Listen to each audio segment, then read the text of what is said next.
Hello. Yes. Thank you for taking some minutes to talk with me. So, can you introduce yourself? Can you explain a bit your path from early age to reach here? Some. Oh, that's a long No, story. no, no. Make a resume. How long do we have? No, but my name is Ellie, and I have a company called Elles Utemat, which means Elles Outdoor Food. And I work as an outdoor chef, specializing on open fire cooking. But I also work a lot with bushcraft, foraging, and I recently started doing hunting events. Also, Cool. hunting for birds and beavers and stuff. Large game? Not large game, not only large the game. small Okay. ones, yeah, to begin with. Well, I am originally from the Ukraine. I was born in the Soviet Union, and I came to Sweden in '95. So it's been a while, and all my life I thought I knew what I was gonna do when I grew up. I wanted to be the Swedish environmental minister, Okay. or at least in politics, sustainability politics, or yeah, stuff like that. So I studied actually for 5 years at the university, and I have a master in international studies, specializing on Russia and Central Asia. But then I changed my mind. After a couple of years working with it, I realized we can't save the world. It's too late. I'm gonna go out into the forest and have fun instead. So I started my company, Elle Nikishkova. You are originally from Ukraine, no? Yeah, Then you came to Sweden. yeah, exactly. What do you see? What is the reason why stay behind Morakniv? What do you think Morakniv has the value, as the image, so you can support and put also your name as an ambassador? What is different from Morakniv from all the rest? Well, I think one of the things that it's a local company. I work a lot in Dalarna, and Morakniv is a company from Dalarna, and I like to work with local companies, but also, of course, because Morakniv stands for quality, sustainability, and the long heritage and history of the company is also really appealing. It's always very impressive to work with people that have done something for a long time, and they really know their game and how to do stuff. So I think it's inspiring to work with people that have a craft they've been developing for a long time. Yeah. Yeah. And they're super nice as well. They're a Super Morakniv nice people, family. super Yeah, nice they're people. really down to earth. You know, it doesn't matter if it's like somebody working on the floor in production, or if it's the highest boss.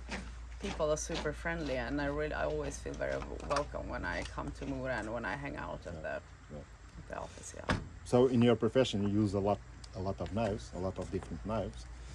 Do you care to show some of your most used knives, the ones you prefer? Yeah. So basically, now that you asked me this question, I brought the knives, and I realized, gosh, I have so many more knives I use. Obviously, It's one of the questions. How many knives How do you many have? knives?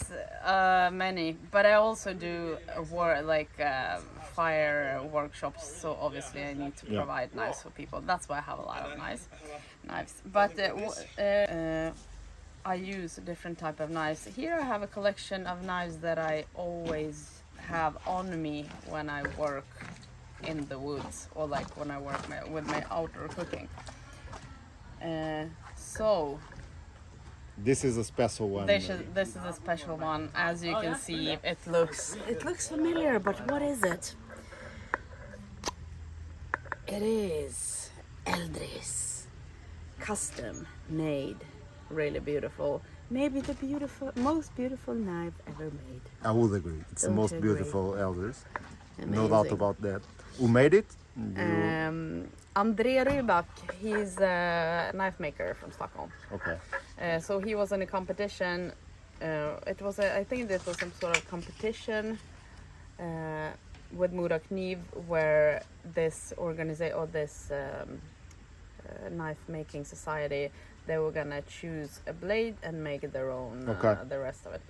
And I saw I saw all the different knives that they made in the Mora concept store in Stockholm while it was still open. And when I saw this knife behind this glass counter, I was like, Nah, I have to have it. it's mine. Right. I'm gonna get this one. So I asked, who made it? Do you think he wants to sell it? They're like, yeah, he probably would sell it. And I thought, gosh, I probably have to pay like half of my salary, monthly salary for this knife, you know, because it's so And a amazing. kidney. And a kidney. And a kidney. But actually, yeah, I got it really cheap. I almost feel bad. I'm not gonna tell you how much.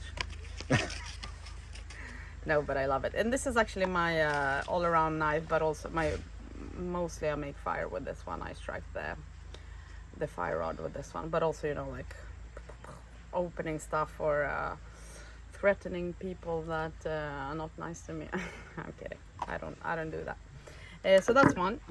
Then I have my feather stick knife, and this one I sort of switch between different ones, but the classic is good for that.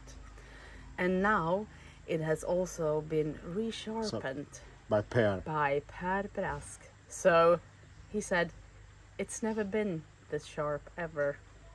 And I said, I believe you. Of course it hasn't, because you fixed it. So now, like, me doing feather sticks with this one is like, what a dream. I wish it was always this sharp. Yeah. Can be. If I just put my back into it. I also see. Yeah, so next one we have so basically we have the feather stick, the fire knife, and then I also have the splitting knife, so whenever I'm gonna split the wood. And then I just have a full tang, whatever, really, well, full tang, whatever. You don't have that many to choose from actually, but the ones you have, they're good. So Garbe, obviously, it's an obvious choice.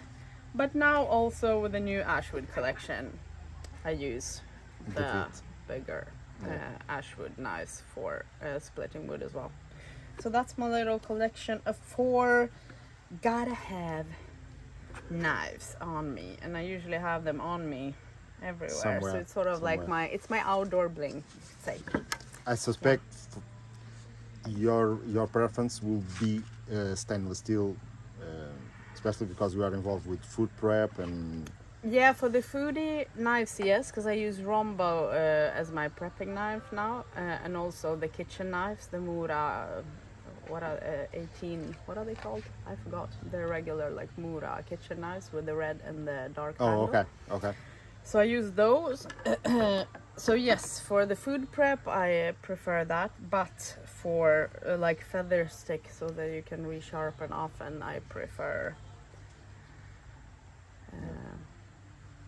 the steel. My head. Most favorite knife. Most favorite knife of all times. Yeah. It gotta be my elder. It's like, if I would lose this one, I don't know what, I would cry so much. Like, this is the one thing, like sometimes I even like lock my car and I think about, because if somebody steals this is the only thing I think, like, if I lose this, I'm gonna be so pissed off. Cool. Elle, thank you very much. Thank you very much. Thank you. Nice to see you as well. You too.